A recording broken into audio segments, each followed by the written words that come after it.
Welcome to the North Carolina College Resuscitation. I'm Jamie Jollis. I'm a cardiologist at Duke University. Along with thousands of colleagues in North Carolina, we're all working to improve emergency cardiac care. I'm Chris Granger. I'm a cardiologist at Duke University, and I'd like to welcome you to this series of presentations on a very important project for the state of North Carolina. That is the Heart Rescue Project, or RACE CARS. And this is the project to improve survival for patients with cardiac arrest by 50% over 5 years in the state of North Carolina. And it has a series of proven interventions that we need your help with, that include interventions in the community to increase rates of bystander CPR and to educate the public to activate the EMS system when a cardiac arrest is identified.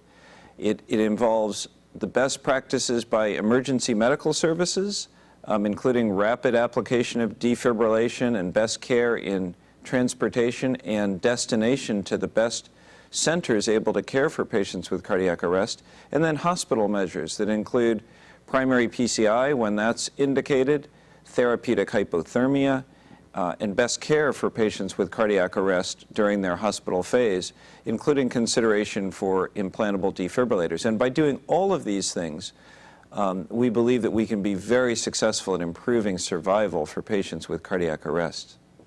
We're going to talk briefly about the importance of choreographing your cardiac arrest, and in conclusion, that's probably going to mean you have to work the cardiac arrest on the scene. And I realize that's a little unusual in some circumstances, but I think we'll be able to see why we need to do it that way and talk about how communities will receive that. And the team that has to be there is variable as far as who can participate, but the roles are defined. And so I think this makes it very easy to make it applicable to whatever community you may be in. Some of this can be performed by firefighters, some by law enforcement, some by community bystanders. Very little of it is actually proscribed at the ALS level, so there's some options as we go along about the best way to do this. I want to talk about the rationale, why we need to do this on scene, checklist, and conclusions. If there's no paper that you read as a provider of EMS about cardiac arrest other than this one, you will be in good shape. It is a 2.5-page editorial from Annals of Emergency Medicine in 2010. And Art Kellerman, in this very well-written editorial, just walks us through the resuscitation science and where we are. And one of the best statements there is the most powerful predictor by far of survival to hospital discharge is the return of spontaneous circulation in the field. With rare exception, and there are a few exceptions, very heroic measures related to placing patients in cardiac arrest on ECMO, taking patients with ventricular fibrillation to the lab with a mechanical CPR. So there is this slight little exception group. But in the absence of that exception group, the odds of survival are 32 to 1 if you achieve return spontaneous circulation in the field versus in the ED. So for the vast majority of patients, resuscitation is a pre-hospital enterprise. Post-resuscitation care is an in-hospital enterprise, with some few exceptions as we just described. There's some papers that go as low as high, some papers go as high as 35-fold more likely. And again, we talked about those very exception patients that may need to be transported during arrest, but those are the exception rather than the rule. Why is this?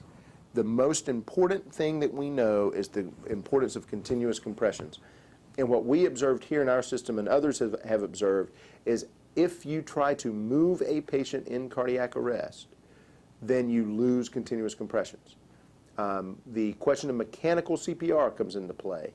And we know that from every published study to date, there is no conferred benefit from mechanical CPR. There are some papers that actually demonstrate harm and were stopped by the Data Safety Monitoring Board prior to completion because of increased mortality in the mechanical CPR arm. Others have shown equivalency, none have shown benefit. So we're just not sure what to do with mechanical CPR because there's no evidence that it's better. Having said that, regardless, if you try to move a patient in cardiac arrest, the option of losing that continuous compression becomes more likely. So this paper, very elegant paper, looks at the hands-off interval, and they measured this in patients who had an AED. And what you can see is how long before the shock the hands were off the chest. So this can look like a roadmap to Boston, but it's not. If you look at just the solid lines, there were 3 groups of patients in this study. One group, the very bottom line there with the small X's, had very little chance of survival based on their comorbidities, their initial ventricular fibrillation waveform, and so no matter how long you were off the chest, they had less than 1% chance of survival, or excuse me, less than 10% chance of survival. Just never changed. Contrast that with the solid line with the hollow circles in it, the one that starts at 50%. In that group, for every second you are off the chest before the shock is delivered, you can see a measurable decrease in the probability of survival, such that if you're off the chest for 20 seconds, you're down to the 5% with the previous patients who were too sick to be resuscitated. So that 20-second interval can move from a survivable patient to a non-survivable or much less likely to survive patient. And doing this choreography while moving is difficult. So it is very important to be on the scene and choreographing these events. This is now believed to be a major contributor to this paper. When we looked across the country, there were communities with a survival as low as 3% from all comers for cardiac arrest and as high as 16%. Their survival rate for VFVT arrest was as low as 7.5% or 7.7% and as high as 40%. And the question is, why is there such regional variability in these outcomes? And it's at least partially explained by this. In this same patient population, they looked at how long you were on the chest. And if you did this in an uncorrected manner, didn't control for any of the variables, you still see a slight increase in survival by every 20% increased time on the chest. So the numbers at the bottom, 0 to 20%, means up to 80% of the time you were not doing compressions in any given minute, so forth and so on. So at 80 to 100%, you were on the chest 80 to 100% of the time in any given minute. If, however, you correct for all of the other variables, then you have a linear relationship between time on the chest and survivability. So the communities with low survivability also had low time on the chest. Their compression rate was low. And so the choreography of this on the scene becomes paramount for us. This was then studied very eloquently by Dr. Russi et al., and he was so kind as to share some of his slides with us beyond the publication that was done at pre-hospital emergency care in abstract form. I'd call your attention to the orange numbers. If there is no feedback from your monitor defibrillator on the scene, your correct rate of compression is approximately 45%. If you move to transportation, your correct rate of compression falls to 11%. Your correct depth of compression on the scene is about 40%. Again, nothing to write home about, but far better than the 8% correct depth of compression that occurs during transport. If you then add feedback, then what you see is on the scene, the rate doesn't change much. You get a little improvement during transport, but look at the correct depth on the scene. You go up to 75%, but even with that same feedback during transport, your correct depth is only 14%. So moving a patient in cardiac arrest, particularly with manual CPR, clearly affects the quality of the CPR, and we know the quality of the CPR is a major predictor of outcome. So moving patients is difficult. All of these task interruptions will interfere with compressions. So let's take one off the list that is probably the biggest one that we have to worry about and not move the patient and just fix them where you find them. This seems easy, but it is not. These are examples from Austin Travis County from Dr. Hinchy that he was kind enough to share with us, but they are similar to things that we have seen in multiple communities across the country. If you ask the providers in this cardiac arrest, did you pause your compressions before defibrillation, they would say absolutely not. The red hash marks at the top are compressions. You can see where the charge is complete, and then you can see there's a greater than 20-second pause before the shock is delivered and a 10-second pause after the shock is delivered. And without the ability to be on the scene, monitoring this in real time, these just get worse, as we saw. So one of the solutions is to assign roles and make sure this is choreographed very well. And this works very well in multiple communities. I want to show you both how Austin Travis County does this and how Wake County does this. They're variations on a theme.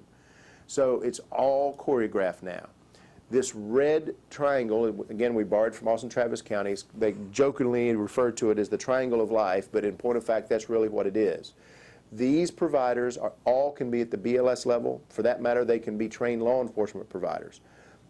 These individuals, when you come to a scene and they're set for 3, if you have 4, we'll talk about the 4th. But if you have 3, position 1, 2, and 3, these individuals arrive. One goes immediately to the right side and starts compression. One goes immediately to the left side and operates the AED and waits till the first 100 compressions are done to switch. Position 3 comes to the head and does the bag valve mask.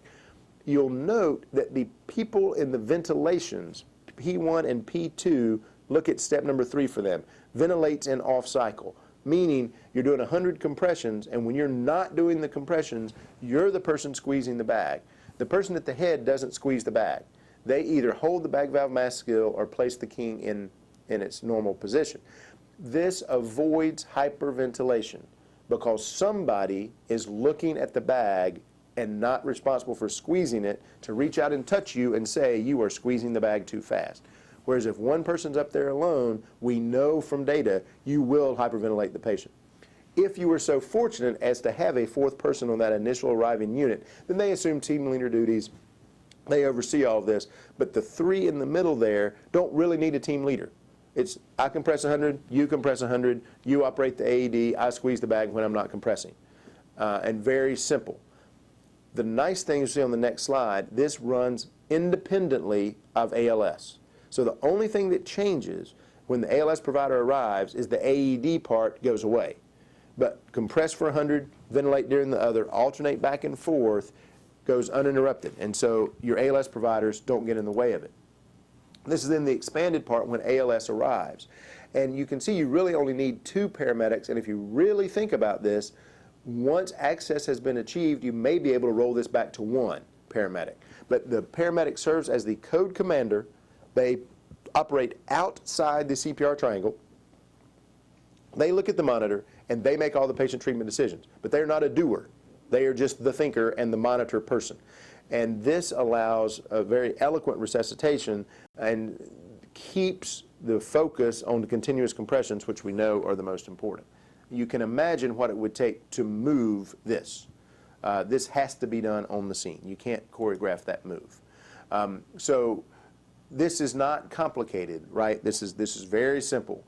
The difference, as we've always joked, between a pilot and a surgeon is that the pilot is invested and the surgeon goes home either way. And so pilots historically have used checklists. We in medicine now are coming to that. I think one of the greatest travesties of paramedic education has been the notion that to be a good paramedic, you have to be able to calculate a dopamine drip rate on the side of a sheet in the middle of the night in somebody's house. That's craziness. The notion that pulling out your protocol book is a sign of weakness. That's also craziness. A pilot would never undertake something as complex as a cardiac arrest without using a checklist. They won't take off on an airfield on a sunny day without a checklist, much less land a plane in a storm, which is kind of what a cardiac arrest is for us. So there are 2 different checklists. Here is Austin's checklist, and then I'm going to go into our checklist in Wake County to show you the other way of doing this. And this is how we do this. So a code commander is identified, and these are laminated and in all the ambulances. So the code commander comes in, they are in charge of running the code, they hold the monitor, and that way everyone that walks in the room knows who the code commander is, which is the second check piece. Monitor is visible, is viewing the rhythm, all leads are attached, continuous compressions are ongoing, O2 cylinder with oxygen is attached to the bag valve mask. We've all been to the codes where you ventilate without them. The mask travels with the bag. This is an in-hospital safety piece, so that if your advanced airway fails, you have a mask to utilize to go back to the bag valve mask. What we were finding is many of the providers were throwing the mask off as they put the new airway in, and then as we left the scene, after we got a pulse back, if the advanced airway failed, we had no mask, so a safety mechanism. Use the rescue pod or ITD if it's in place, monitor the entitled CO2 waveform, have to have IV access. We don't prescribe that you have to have an NG tube, but you have to have thought about it. An esophageal temperature probe needs to be in place. If we need bicarb or D50, we have to have thought about it. Tension pneumothorax has been considered for the prolonged intubated patient. And then again, a talk for a different day, but the family is receiving care and is at the patient's side. We have a dedicated provider who sits with the family and explains everything that's going on while we're on the scene.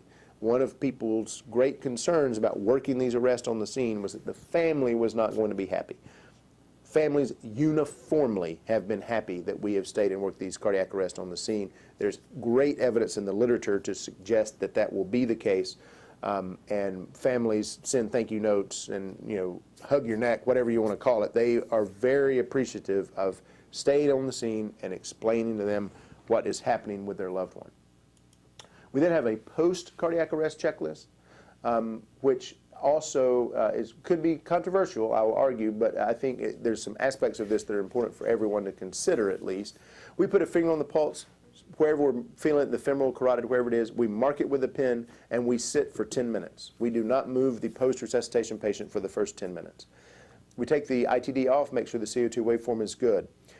We titrate our SaO2 now to 94 to 99%. We know that 100% saturation could be 100% or it could be 400%. Very difficult to know with what we have in the field, so we want to titrate down so that we know we don't have oxygen-free radicals being formed. We obtain a 12 lead. We give a pressor if the blood pressure is less than 90. We may trade out and put in an endotracheal tube if not already done. So if there's a King airway in place or we have bagged throughout the code, we will put a King airway in. Once we decide to move the patient, there is a continuous pulse check. Someone is responsible for having their finger on the pulse throughout all movement. And unless the patient is following verbal commands, we do hypothermia. This is the only place we treat a rate. The evidence suggests in the immediate post-ROSC time frame, if your pulse falls below 60, you need to treat it regardless of blood pressure. So this will be one of the very few places where we would either pace or give atropine based on a rate alone. Ice is being given, the mask again is available, and then once in the ambulance, your final checklist. I don't think there's anything here that's rocket science. The interesting part is, in the absence of this checklist, some of this will be forgotten. It's the same thing as a pilot's checklist. I've talked to many of my friends who are pilots about this, and the first thing on every aviation checklist is continue to fly the plane, because people get so focused on the problem, somebody forgets to fly the plane. Well, that's very simple, but it needs to be there. It seems simple that after you get a pulse back, you should check to make sure it stays there. But if you don't put it there, people will forget, and then you end up with a PEA situation that goes unrecognized. So simple stuff, but needs to be done. My hope is that you have seen throughout this that doing this and doing this well, movement really interrupts the choreographed resuscitation.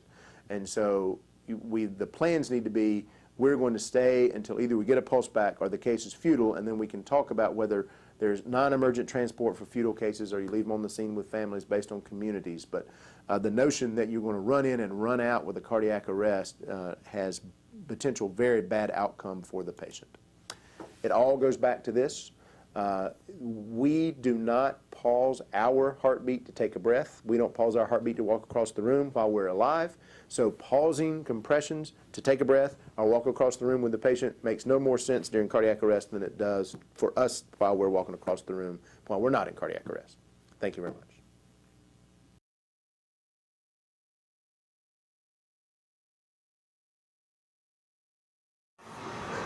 So this is the patient that was having a STEMI that's just been moved to the back of the ambulance. The premise that we had before about working a cardiac arrest where you find it holds just as true in the ambulance as it does in the house.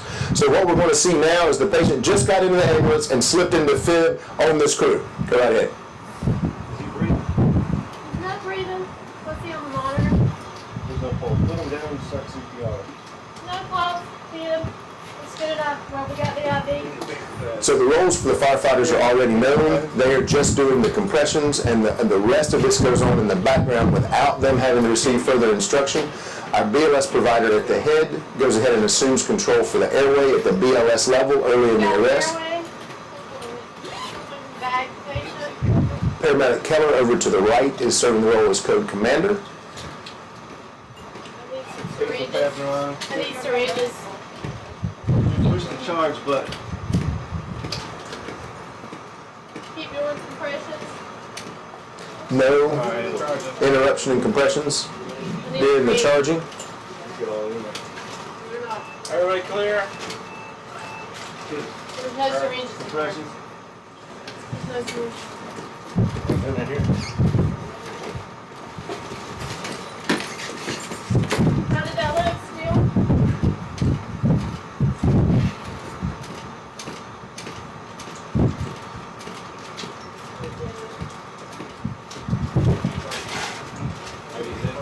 IV's in, running.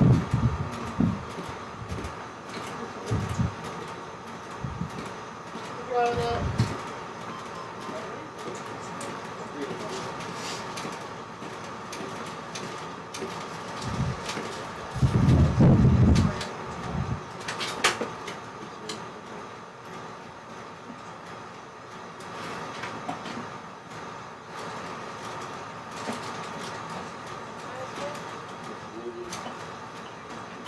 Sammy, put the key in. No, just give it to you. So the key is that all the arrest is choreographed up to this point. The decision-making component will come after the first round of drug administration and the second defibrillation to see where we are. Med box is back there. What was his history? Do we need to charge again? Vessel, you want to keep time? Okay. Vasopressin. Vaso going in.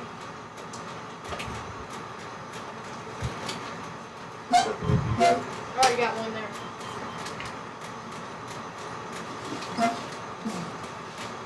Airway good?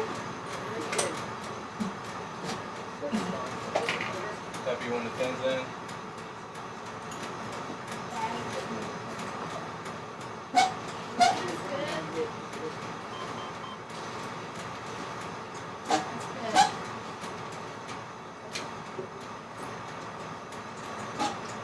Airway's good. Got epi, vaso, and time to charge. Charging. Have we slipped in the NG?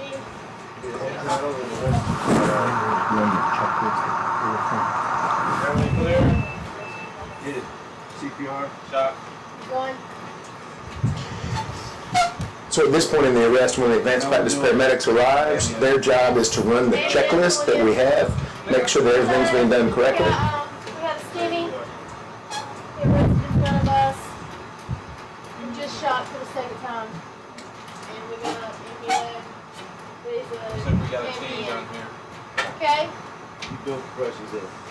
We have a pulse. Who's our co-commander? First Me. commander's here. You are coming? Mm-hmm. Got your monitor. We need What I'm the gonna do is rescue just pod run it. I'm just and gonna end-tidal run it. seal this one. You got the Here you end-tidal? go. Get your rescue pod on. I got it. I got it. Yeah. Got the pressures going, those two hooked up. Yes. Airways. Got an airway in place, entitled breathing. We're waiting on it. Get that going. Keep your count. When you get to 200, let us know. That's when it's shot. How about let's put rescue pod in place as well. Trying to get it. It's in place. Wesley, is there one in that bag? Is there one up there in that airway kit? You know, I see Charles has got access. Yes. Alright. Simulate another one. No gastric extension. None. Alright. Low sound airway was great. That's easy. We're doing a blood sugar. It's not. Second epi. You check the blood sugar. Yes, no. Nope. Check the sugar now. What is it? Blood sugar check. What was the reading? Your ammo, moving it. Second ammo. Says 100. 100? Yeah. Good. What history you chest trauma as far as retention? You said lung sounds are good? Lung sounds are great. Alright. It's clear. Does anybody talk to the family? No. But it's all happened in the ambulance. We've not had a chance to. Well, it seems like the rescue pod there. We've got the pod in place. Alright. We got this. Second ambient. Second dose of ambient going in. Time to charge. March.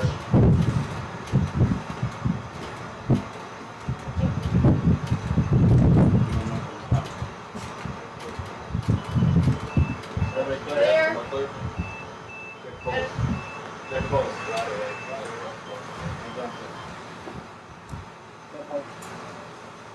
Got a pulse, Go take a beat, cameras. keep going. Got them all. I got it on this side. They're getting strong on this Take the side. ITD off. What's our ITD?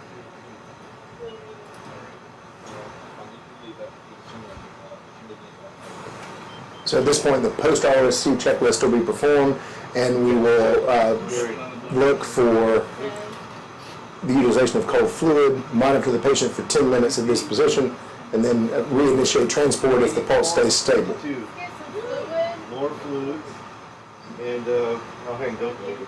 Okay, no. Heart rate's good and strong. We only have 1 liter in. We'll hang the dope and then hold off on the dope until we get a 2nd liter in. You want to squeeze it? There you go. And do we want, let's oh, mark- let's check the temperature Let's mark the pulse for you, the last one we got. right here. It's already done. And then we have a temperature.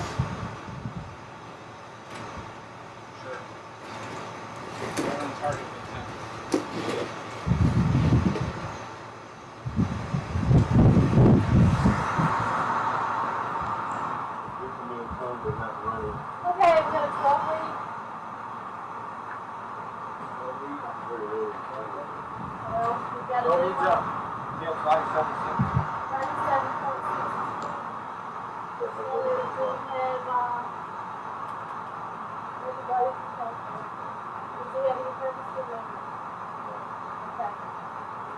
Cold therapy. We got a 2nd line going. Mhm. Stop it and you go through it. We got a blood pressure. Stomach What's on the right? Stomach circles.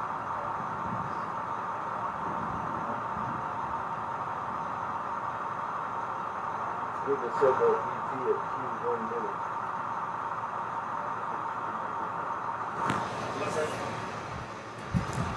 Be done in a minute.